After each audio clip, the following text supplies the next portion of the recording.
Bismillahirrahmanirrahim. Assalamualaikum warahmatullahi wabarakatuh. Ila hadratin Nabi Mustafa Sayyidina Muhammad Rasulullah sallallahu alaihi wasallam wa ala alihi wa azwajihi wa auladihi wa dhurriyyatihi wa sallallahu alaina bi hadzal majlis bi syafaati Rasulillah sallallahu alaihi wasallam وبالمرضى المباركة بالعلم الله تعالى وصلى الله مؤلف هذا الكتاب العالم العلامة شيخ بن حجر على أصحابه نفعنا الله به وبعلومه وبركته وبالدارين آمين. الفاتحة.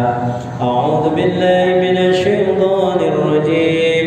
بسم الله الرحمن الرحيم. الحمد لله رب العالمين الرحمن الرحيم مالك يوم الدين إياك نعبد وإياك نستعين اهدنا الصراط المستقيم صراط الذين أنعمت عليهم غير المغضوب عليهم ولا الضالين. رب اغفر لي ولوالدي وللمؤمنين آمين. يا رب بالمصطفى بلغ مقاصدنا واغفر لنا ما مضى يا واسع الكرم. يا رب بالمصطفى بلغ مقاصدنا واغفر لنا ما مضى يا واسع الكرم. هو الحبيب الذي ترجى شفاعته لكل هول من الأهوال مقتحم. يا رب بالمصطفى بلغ مقاصدنا واغفر لنا ما مضى يا واسع الكرم. محمد سيد الكونين والثقلين والفريقين من عرب ومن عجم. يا رب بالمصطفى بلغ مقاصدنا واغفر لنا ما مضى يا واسع الكرم. اللهم صل وسلم وبارك عليه وعلى آله. الحمد لله رب العالمين وبه نستعين على أمور الدنيا والدين. حبيبنا وشفيعنا ومولانا محمد. اللهم صل على محمد. اللهم صل على محمد. اللهم صل على سيدنا ومولانا محمد وعلى آله وصحبه أجمعين. أما بعد. Hadratin mutaramin, para alim bin ulama, para kiai, para asatid, para ajengan, para sesepuh, wabil khusus kena pengurus Mushola Al-Muttaqin yang saya hormati, Akhi Nafilan Mukarram Ustaz Abdurrahman Hussein yang saya hormati, bapak-bapak yang berbahagia, calon-calon penghuni surganya Allah Subhanahu wa Ta'ala. Sama-sama mari kita mensyukuri nikmat di malam yang penuh barokah ini. Allah izinkan kita, Allah berikan kita kesempatan untuk menghirup udaranya, sehingga kita bisa mempergunakan kesempatan itu dengan baik. Semoga apa yang kita lakukan dicatat oleh Allah Subhanahu wa Ta'ala sebagai catatan yang terbaik buat kita di malam hari ini. Amin ya rabbal alamin. Sholatan wa salaman daiman mutalazimain ila yaumil qiyamah. Semoga tetap terlimpahkan kehadirat Nabi Agung, Nabi besar Muhammad sallallahu alaihi wasallam. Bapak sekalian, Allah Subhanahu wa Ta'ala itu itu berfirman di dalam surat Al-Baqarah bagian-bagian pertama, walladzina yu'minuna bil ghaibi wa yuqimuna sholata wa mimma razaqnahum yunfiqun. Walladzina yu'minuna bil ghaibi wa yuqimuna sholata wa mimma razaqnahum yunfiqun. Walladzina yu'minuna, dan mereka-mereka yang beriman bil ghaibi, dengan yang gaib, wa yuqimuna sholata, dan mereka mendirikan sholat, wa mimma razaqnahum yunfiqun, dan mereka ketika diberikan rezeki oleh Allah mereka infak di jalan Allah Subhanahu wa ta'ala. Jadi artinya bahwa orang yang mendirikan sholat itu kalau pengen sempurna sholatnya maka harus diimbangi dengan wa mimma razaqnahum, dan ketika diberikan rezeki oleh Allah hendaklah rezeki itu diinfakkan. Kalau kata lain infak, sedekah, kalau sudah haulnya itu zakat. Kenapa demikian? Karena sholat adalah hablum minallah, infak itu hablum minan nas. Kepada Allah bersandar, ya kan? Ketika dikasih rezeki oleh Allah, ada bagian orang lain yang membutuhkan rezeki yang kita punya. Jadi nggak boleh, kita itu nggak boleh buntut kasiran, ya. Nggak boleh pelit, bin medit, bin pahil, orang kemudian kasiran, ya kan? Nggak boleh. Nah makanya selalu sejalan. Orang mengerjakan zakat, orang mengerjakan sholat, tapi dia tidak mengerjakan zakat, maka sholatnya tidaklah sempurna, bahkan bisa tidak diterima oleh Allah. Pun begitu juga, orang mengerjakan zakat, tapi dia tidak mengerjakan sholat, maka zakatnya pun ditolak oleh Allah Subhanahu wa ta'ala. Karena perintahnya selalu itu bergandengan. Nah karenanya zakat ini merupakan sebuah perintahnya Allah yang diberikan untuk orang-orang yang sudah punya kewajiban untuk mengerjakan zakat. Bagaimana orang yang mengerjakan zakat itu? Imam Ali, wa an Ali radhiyallahu anhu qala Rasulullah sallallahu alaihi wasallam, idza kanat laka mi'ata dirhamin wa hala 'alaihim al-hawl fa fiha khamsata darahim. Kata Imam Ali begini, wa an Ali, dari Imam Ali radhiyallahu anhu qala, berkata Rasulullah sallallahu alaihi wasallam bersabda, bila engkau mempunyai 200 dirham dan 200 dirham itu sudah sampai haul wahala 'alaiha, dan sudah 1 tahun lamanya, fa fiha khamsata dirham, maka zakatnya adalah 5 dirham. Jadi kalau ini ukuran dirham, Pak. Kalau Kanjeng Nabi waktu itu kalau punya 200 dirham itu zakatnya 5 dirham. Berarti berapa? Berapa persen?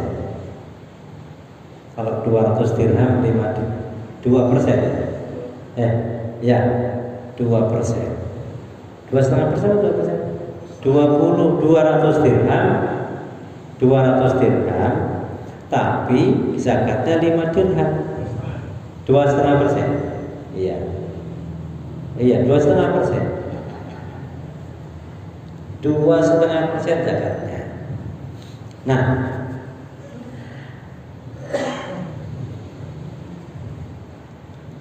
terus wahala 'alaiha,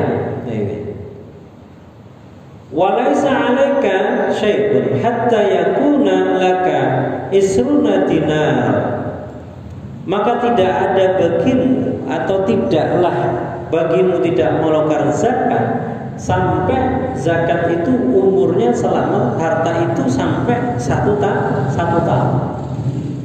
Jadi kalau sampai punya harta 200 dirham, didiemin aja, tidak dipakai apa-apa, maka setiap 1 tahunnya harus dijakatin. Seperti emas. Emas itu kalau sudah nisabnya sampai 93 atau 96 gram, gitu, ya itu maka kalau 100 gram itu dibiarin aja, dibiarin, maka wajib setiap tahunnya dikeluarkan zakatnya. Gitu Pak. Itu harta masalahnya. Kalau belum genap setahun ya itu. Misalkan Pak Ahyar ini punya emas, ya kan? Punya emas 100 gram, ya, sekilo. 1 kilo itu dapat berapa ton itu kalau beli kangkung? 1 ton, 1 kilo mas. Mau dipakai juga nggak mungkin kan begitu ya. Makanya didiemin aja itu. Tiap tahunnya harus mengeluarkan zakatnya 2,5%. Kalau dipakai sebagian yang dipakai tidak. Karena kalau emas yang dipakai itu tidak akan dikeluarkan zakatnya. Tapi yang direndepin itu wajib dikeluarkan zakatnya. Makanya biar aman 1 kilo tuh bandolan gitu, gantung aja. Biar nggak keluar zakat jadi pakai ya. Dan kalung, ya kan, satu bandul gitu. Nah, jalannya begini aja gitu. Ya, ini yang kadang berangkang. Biar nggak dikeluarin zakatnya, katanya begitu. Kalau dikeluarin gitu. Nah, ini kalau dinar, ayakuna laka, hatta yakuna laka isruna dinar, wahala 'alaiha al-haul, fa fiha nisfu dinarin. Apabila dinar itu sudah sampai 20 dinar, maka zakatnya dalam 1 tahun itu fa fiha nisfu dinarin, setengah dinar. Setengah dinar tuh berapa ya? Famazada fa bihisabi dzalik wa laysa fi malin zakatun hatta yahula alaihi haul. Maka apabila bertambah hisabnya, hitungannya, maka dihitung sesuai dengan kelipatannya. Gitu. Kalau misalkan 20 dinar, berarti 40 dinarnya itu baru 1 dinar. Gitu. Jadi kita kelipatannya. Bapak sekalian, laisa fi malin zakatun hatta yahula alaihi al-haul, tidaklah diwajibkan mengeluarkan zakat itu sampai harta itu umurnya 1 tahun. Gitu, Pak. Jadi harus 1 tahun sudah berkewajiban mengeluarkan zakat. Nah, gimana dengan kalau kita misalnya punya motor itu wajib dizakatin tidak? Motor didiemin aja. Karena motor itu dipakai, harta dipakai, maka tidak diwajibkan zakat.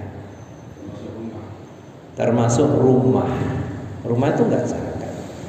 Kata orang, "Wih, rumah kan mandek diem aja begitu."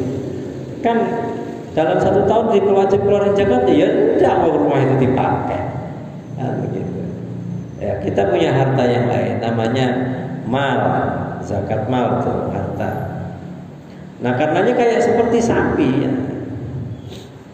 Sapi itu tidak dikeluarkan zakatnya kalau sapi itu dipakai untuk bekerja, ya kan? Kenapa sapi itu dikeluarkan zakatnya, sementara kuda itu tidak dikeluarkan zakatnya? Kuda nggak keluar zakat kuda nggak ada. Tapi zakat sapi, bakor, onta, embe, ya kan? Nah, 5 ekor onta, 1 sapi. Saat 5 ekor sapi, 1 embe dan sebagainya. Tuh. Jadi kuda kenapa nggak dipakai? Karena kuda ini berfungsi untuk alat perang, berfungsi untuk kerja. Nah, sapi pun juga keterangannya dari Kanjeng Nabi itu begini. Wa an Ali radhiyallahu anhu qala laisa fil baqari awamili shadaqah. Tidaklah dikeluarkan zakatnya sapi yang dipakai untuk bekerja, untuk sebuah pekerjaan. Contoh misalnya buat nyawah. Punya sapi 5.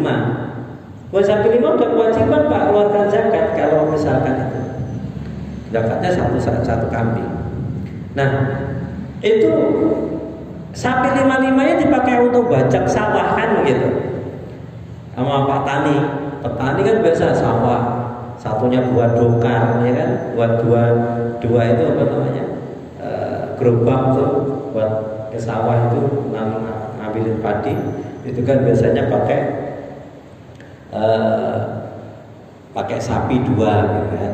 Nah, itu kan namanya untuk bekerja. Yang 3 dipakai untuk sawah, bajak sawah. Tahu bajak sawah Pak? Pernah belum Pak? Cak gitu. Kita mainan dulu Pak kecilnya Pak, kayak wadutin sapinya, kita lari gitu. Nah, terus kemudian kita jatuh ketawa, Bapak, oh hati-hati gitu. Saya ingat masih kecil. Beruntunglah kita yang dulu mainnya di sawah. Pak Hayat pernah Pak bajak sawah Pak? Kerbau itu sejenis sapi. Kerbau juga kalau ini wajib dikeluarkan zakatnya. Kerbau sama sapi itu sejenis. Kerbau. Jadi itu dikeluarkan zakatnya kalau dia hanya diternak saja. Diternak, kemudian dia tidak sudah waktunya dikeluarkan zakatnya, bisa diambil zakatnya itu. Ini hati-hati juga ini. Wan Umar bin Su'aib an abihi an jaddihi an Abdullah bin Amri radhiyallahu anhuma anna Rasulullah sallallahu alaihi wasallam qala man waliya yatiman lahu malu fal yatajiru lahu wala yatrukahu hatta ta'kula shadaqatu. Dari Umar bin Su'aib, ini bukan Umar bin Khattab tapi bin Su'aib. Kalau Umar itu gak ada wawunya Pak kalau tulisannya. Ini Bapak di kitab itu kalau ain, mim, ra, wawu berarti bukan Umar bin Khattab, ya kan? Kalau ain, mim, ra itu mesti Umar bin Khattab. Itu perbedaannya. Kalau kayak Umar Faruq gitu, Umar Al Faruq tulisannya ya ain, mim, ra, Al Faruq. Gitu. Itu maksudnya tulisan khusus Umar itu. Kalau yang bukan Umar bin Khattab tulisannya masih ain, mim, ra, wawu. Biar tahu maksudnya. Kayak Rasulullah, mesti Rasulullah itu maksudnya Kanjeng Nabi Muhammad tuh mesti rasin wawula, Rasulun, mesti Kanjeng Nabi Rasulullah. Tapi kalau Nabi yang lain Rasulun ya. Dari Umar bin Su'aib, dari bapaknya dan dari kakeknya, dari Abdullah bin Umar radhiyallahu anhu. Anna Rasulullah sallallahu alaihi wasallam, sesungguhnya Rasulullah sallallahu alaihi wasallam bersabda, "Man waliyal yatiman lahu." Barang siapa yang memelihara hartanya anak yatim, malu falyatajiru, maka hendaknya dibuat dagang, diputar untuk berdagang hartanya anak yatim itu, wala yatruku, jangan ditinggalkan. Hartanya anak yatim itu jangan ditinggalin begitu saja, harus diputer untuk dagang. Hatta takut, sehingga jangan sampai dimakan zakat. Kan hartanya itu kalau punya anak yatim kan debet. Kalau nggak diputer buat dagang sama yang memelihara anak yatim, untuk siapa kepentingannya itu? Untuk anak yatim itu. Maka jangan sampai dimakan zakat hartanya itu. Maka kalau yang punya anak yatim yang punya harta banyak, itu harus diputar untuk berdagang. Kalau ya tajir, maka hendak untuk diputar untuk berdagang. Jangan sampai hartanya itu dimakan zakat.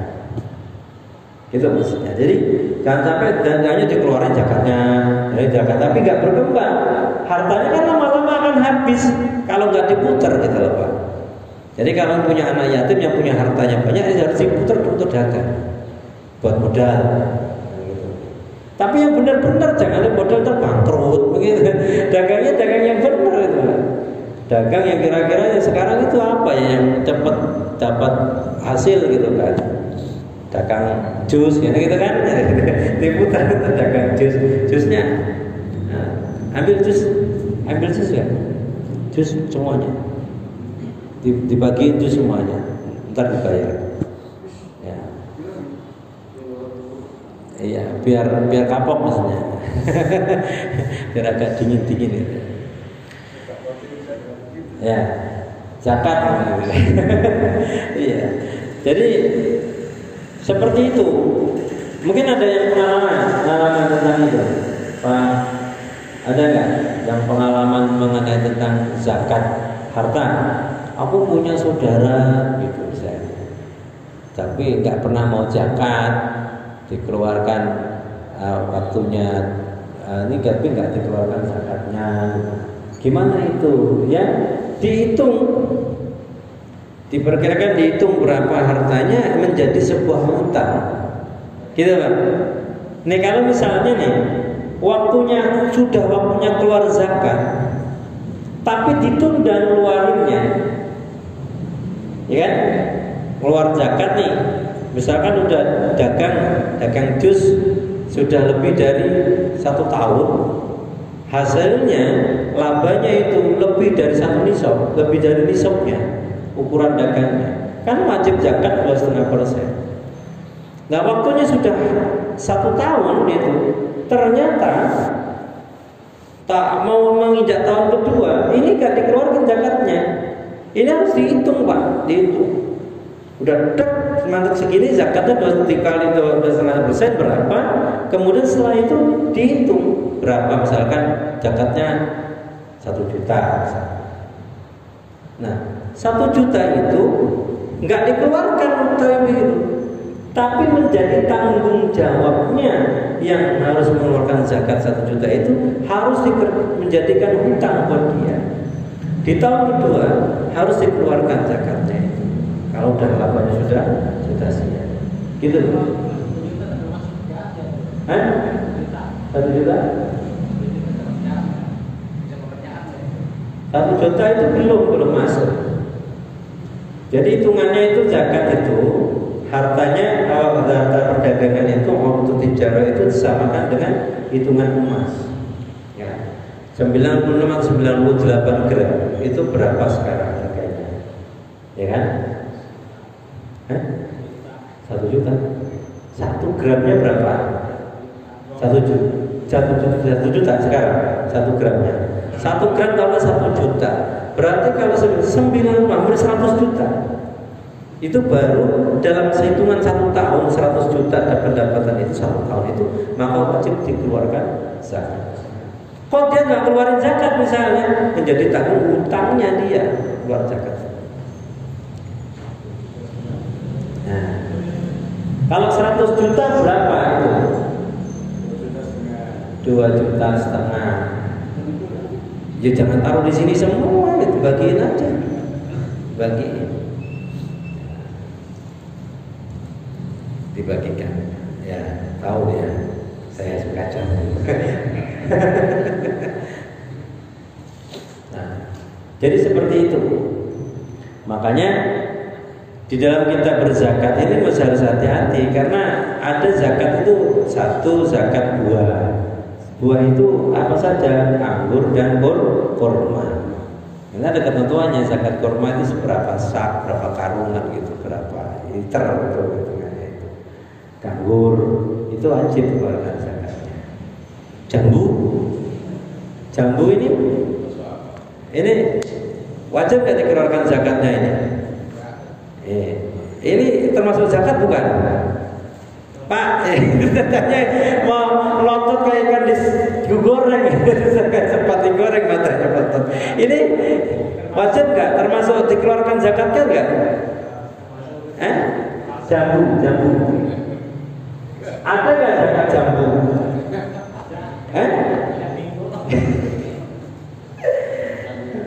Buah itu yang wajib dikeluarkan zakatnya cuma anggur dan kurma.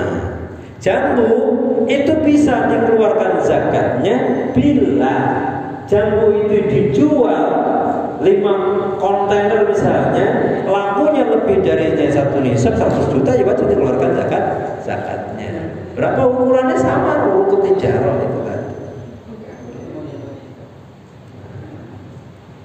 Jadi seperti itu. Ada lagi? Apa? Uang di bank. Nah ini yang di bank repot lagi. Karena bank itu isinya bukan lagi zakat, namanya bunga, namanya kembang ya kan. Uang di bank itu kali repot ngukur zakatnya itu harganya harga emas juga berarti. Iya, hitungan harga emas kalau uang di bank. Kan ada orang didepositoin, ya tujuannya apa? Supaya nambah. Nah, makanya ada disiasati waktu dulu itu Abu Yai Ma'ruf merumuskan bank muamalah itu. Waktu saya sering ke rumah beliau, saya baca Fathul Mu'innya Kiai Zulfa Fathul Wahab kalau salah itu, Kiai Ma'rufnya yang merumuskan. Ini Fathul Mu'in begini mudorobahnya gitu. Jadi pakai model mudorobah nanti akhirnya. Kalau di bank itu istilahnya kerjasama, ya, kerjasama. Nanti sistem bank pertama kali kan bank syariat itu kan muamalah itu, bank muamalah. Dulu pertama kantornya di sini ada di Tawes, bank muamalah. Nah habis itu ada sistem perbankan syariah Islam tuh yang diprakarsai oleh Pak Yai Ma'ruf Amin, Yai Ma'ruf Amin Abah. Habis itu kan udah di sistem model mudorobah bagi hasil namanya. Jadi orang deposito ke bank itu hitungannya namanya bagi hasil. Kalau bagi hasil berarti gimana? Berarti kalau sudah ada hasilnya baru dibagikan kepada yang nasabah. Tapi ternyata prakteknya nggak seperti itu. Hampir sama dengan konvensional. Cuma ada perbedaan sedikit sekali. Tapi prakteknya hampir seperti kalau belum juga ada hasil sudah dibagi. Nah, harusnya kan tidak. Itu uang ditaruh dulu di bank, ya. Habis ditaruh kerja sama dulu di situ. Pembagiannya ada hasilnya berapa? Nah nanti ditentukan rumusan oleh bank. Ini pembagiannya sekian pendapatannya. Itu harus jujur Pak. Kalau nggak jujur bahaya di banknya, orang pelakunya itu. Karena sistem mudorobah kan seperti itu. Ya, misalnya Bapak naruh modal ke saya, gitu, ke saya. Ini saya naruh modal ke Bapak, Pak Ustadz. Ya oke. Oh, sistem apanya? Sistem mudorobahnya bagaimana? Bagi hasil. Ya udah bagi hasilnya gimana? Karena ini modalnya sampai 70%, saya 30%. Yang penting di akad awalnya itu harus jelas. Kalau nggak jelas repot. Nah, maka di akad awalnya itu harus jelas. Perjanjiannya mudorobah. Oke, taruh di saya, blok. Ini uang buat kerja. Nah, keuntungannya nanti baru dihitung oleh saya. Tak hitung, kan? Keuntungannya 100 juta. Ini 100 juta. Ini keuntungannya. Ini modalnya masih ada. Dan sampai 200 juta, ini keuntungannya 300 juta. Yuk dibagi sesuai dengan kesepakatan, berarti 70% sama 30%. Saya 30% sebagai pengelola, dengan 70%. Udah sampai 70 juta, yang 30 juta buat saya. Halal itu, namanya mudharabah, bagi hasil. Yang dibagi hasilnya, bukan pokoknya enggak. Jadi pokoknya masih utuh. Ini terus gimana? Pokoknya masih mau titip saya lagi apa tidak? Kalau titip kita putar lagi buat kerja. Nah itu terus. Kita lagi 1 bulan, perjanjiannya berapa lama? 1 bulan misalnya. Ya udah 1 bulan nanti saya sampaikan hasilnya sekian. Nah, dibuat perjanjiannya. Jadi jelas Pak, itu baru, itu boleh mudharabah laisal bunga. Tadi tidak ada bunga lagi gitu. Jadi kalau bunga itu adalah kesepakatannya begini, saya minjam, ya, bukan naruh modal, saya minjam 1 juta, tapi setiap bulannya harus mengembalikan 1.500.000. Ini nyonya saja itu begitu.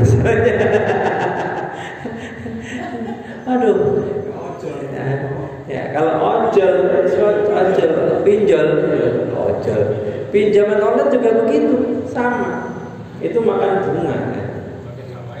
Ya, iya. Jadi semakin karena bunganya per hari, tergantung tenornya itu berapa lama kalau pinjol kan gitu. Kalau semakin tenornya lama 3 bulan, 90 hari gitu, dihitung itu berapa? Bisa 1 juta bisa 500 sendiri, hampir 400, 300 sekian kali. Gitu. Itu pinjol. Ya? Itu 5 juta ini, gitu kan? Tapi sebulannya sudah gede 1 juta. Dia menentukan sendiri. Nah, itu kalau menentukan sendiri bunga namanya. Nah, rentenir. Ya, kayak orang-orang sebelah itu kan banyak yang begitu.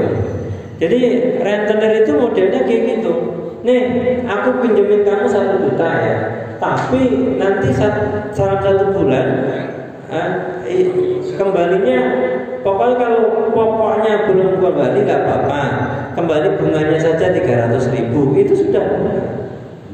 Pokoknya masih utuh 300.000-nya. Nah, saya dulu punya sistem peminjam begini, aku pinjam 15 juta, pernah dulu. Tapi modelnya begini, saya pulangin 1 bulan itu 10 juta, 35 juta, ya. Tapi 15 juta itu ininya cuma 2%. Bagi untung namanya pemeliharaan. Ini itu termasuk bunga sebenarnya. Tapi ini begitu sudah 10 juta saya pulangin, yang dihitung bukan lagi 15 juta, yang 5 jutanya ini yang dihitung 2%-nya. Jadi berkurang gitu.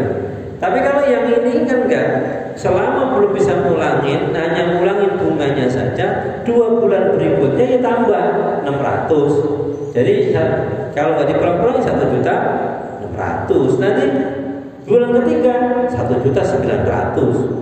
Terus sampai 100 juta bisa kalau 2 tahun begitu. Itu kan anak beranak. Nah, orang yang seperti ini, wah ini sayur nangka biji kemiri, tua bapak agak tahu diri, itu orang kayak gitu. Jadi memang penyakit masyarakat di situ banyak sekali yang begitu di lingkungan kita. Minjemin harus ada untungnya, Ayo Pak, sekarang boleh kok diminum jusnya. Bukan hanya biasanya cuma ngomong, silakan jus diminum. Nah, tapi sekarang ada jusnya kan. Boleh Pak.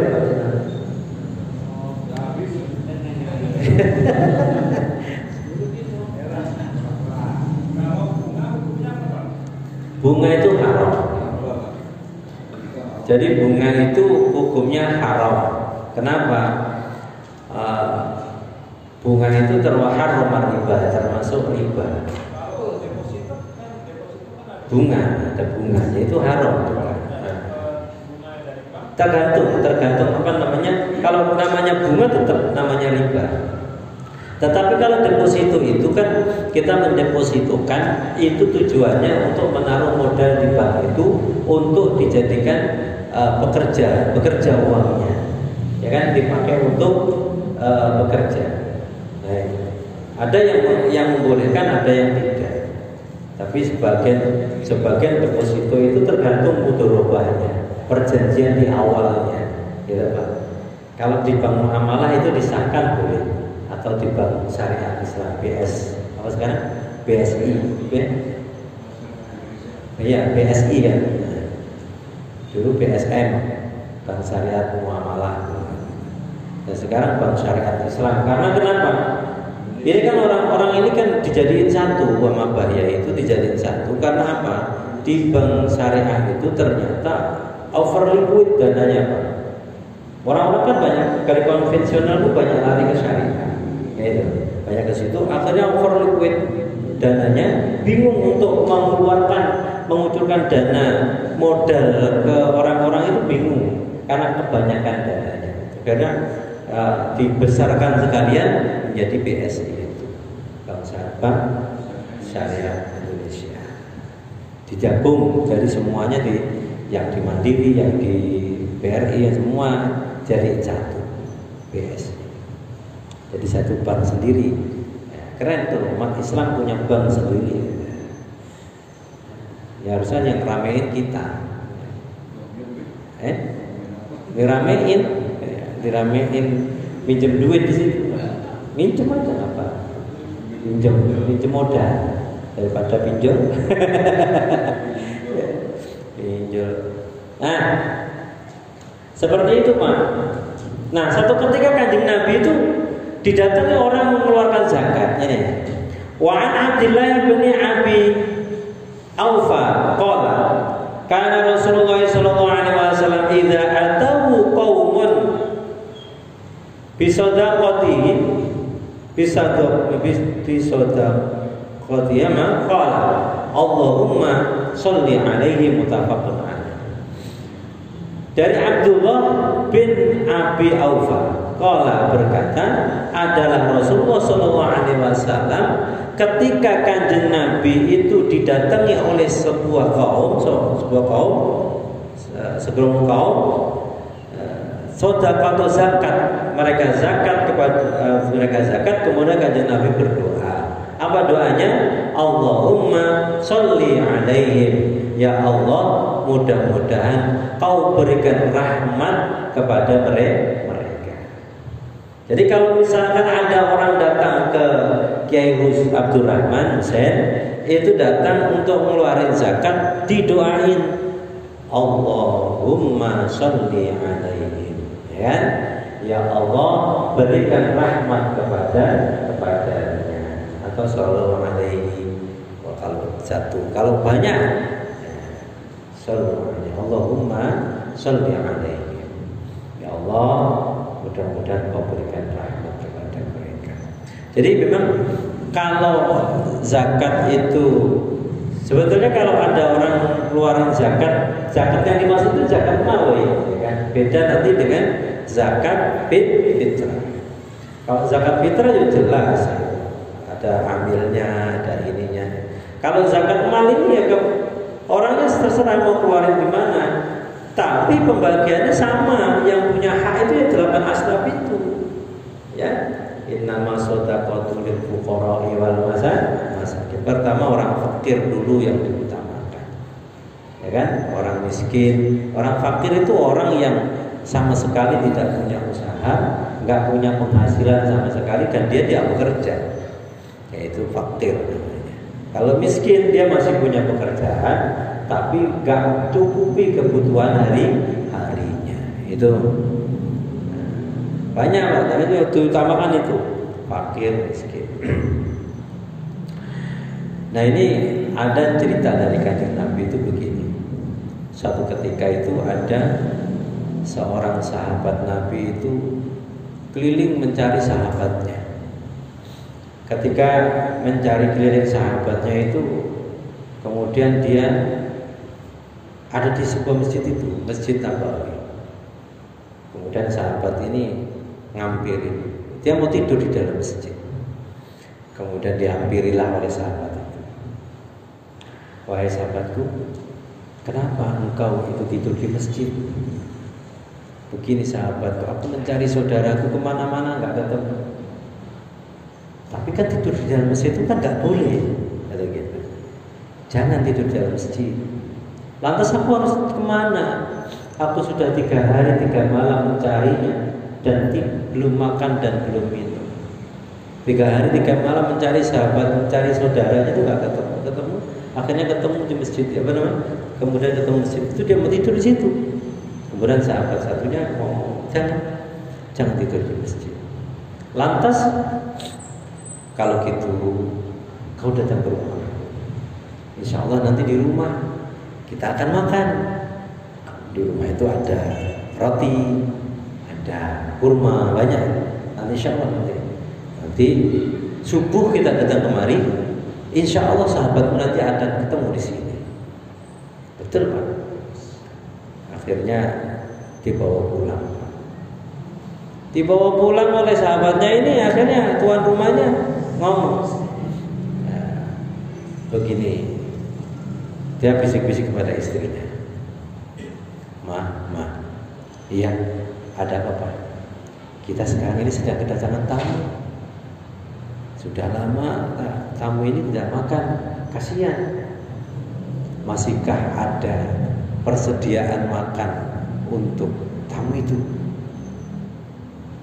Karena ini adalah istrinya yang soleh. Ada sih Pak, tapi itu untuk persediaan makan anak kita nanti Mam. Kalau dikasih tamu, nanti anak kita nggak makan. Ya kalau kita betah kuat, tapi anak kita yang 2 itu gimana? Akhirnya sahabat tadi itu, ya sudah, nanti gampang mama, nanti kita masakin lah.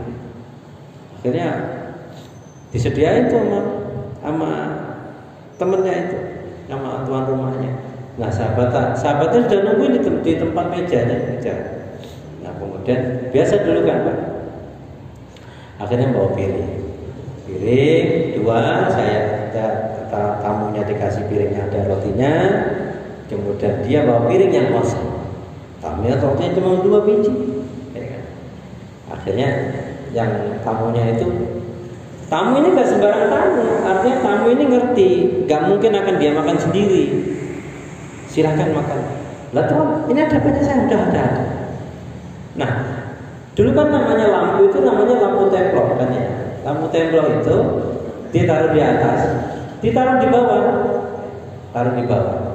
Kok kelihatan masih remeng-remeng? Biasanya para mati ya, gitu kan. Akhirnya mati, gelap, ya kan? Akhirnya, ayo Bismillah, ayo Bismillah, kotak gitu kan. Karena namanya roti pakai gaji kan. Nah disangkanya tuan rumahnya itu makan roti, ya kan? Akhirnya roti 2 itu sama tamunya dihabisin kan begitu. Tinggal akhirnya dipersilakan tidur tamunya di tempat tidur. Kemudian ini bapaknya ini tuan rumahnya bingung ngakalin gimana supaya anaknya ini nanti nggak nangis. Bener tengah malam anaknya ngeyung-ngeyung, Papa, gitu ya. Lapar Pak, gitu ya. Tenang nak, lapar? Iya. Akhirnya bapaknya ngambil air, kemudian ditaruh di airnya di panci, kemudian dimasukkan 3 batu di panci. Tenang nak, ayah lagi masak. Ya tenang aja. Ayah lagi masak, kemudian nanti bentar lagi matang. Setiap dipencet keras. Gimana nggak keras berapa batu? Coba dipencet lagi keras. Bentar lagi matang. Sampai anaknya tertidur, kemudian terdengar suara adzan, as-salatu khairum minan naum. As-salatu khairum minan naum. Akhirnya tamunya dibangunin, ya kan? Tuhan, sudah subuh. Anaknya tadi masih tertidur. Sudah subuh, ya bangun. kita ke masjid, kita ketemu dengan sahabatmu nanti insya Allah di sana. Akhirnya benar dibawa ke masjid. Ternyata di depan pintu masjid sudah ada sosok manusia yang mulia yang menunggu kedatangan dua orang ini tadi untuk kemudian disampaikan dan dipeluknya oleh orang sosok yang mulia tadi. Siapa orang yang mulia tadi? Baginda Nabi Muhammad SAW sudah menunggu sahabatnya itu, dipeluknya itu. Apa kata kanjeng Nabi? Engkau adalah ahli syurga. Dipeluk begini, berdiri, tidur. Dipeluk begini, mantap kali Rasul. Kaget sahabatnya. Apa yang kau lakukan ya Rasul? Apa yang kau lakukan Rasul? Apa yang kau lakukan Rasul? Hei sahabatku, engkau adalah ahli syurga. Apa yang kau lakukan malam ini? Jibril sudah bercerita kepadaku bahwa sampai engkau memuliakan tamu melebihi dari dirimu sendiri, ya kan? Maka ada bahasa la yu'minu ahadukum hatta yuhibba akhihi ma yuhibbu li nafsihi, melebihi dirimu sendiri. Makanya engkau adalah ahli syurga. Terus sampai Jibril itu bercerita kepadaku bahwa cerita batu yang kau rebus itu pun diceritakan oleh Jibril kepadaku. Begitu mulianya. Dan saat itu anak-anakmu pun sudah dalam keadaan kenyang. Pak, ini kisah yang luar biasa. Bisakah kita seperti itu gitu loh Pak? Rasanya susah. Ya tapi dicoba. Ya minimal kita ngawali dari sedekah. Ya kan? Jumat berkah. Tapi yang sedekah nggak harus dari Jumat gitu maksudnya. Nah, gitu kan? Kalau orang sebelah itu Jumat berkah itu enggak. Orang mau sedekah harus nunggu hari Jumat gitu. Itu bid'ah gitu. Ya mau juga. Tidak apa-apa. Jumat itu sayyidul ayyam, pungkasannya hari namanya itu. Jadi pokoknya hari itu adalah Jumat. Allah menambah satu hari dengan hari Sabtu. Gitu. Jadi indah sekali kisah yang tadi itu.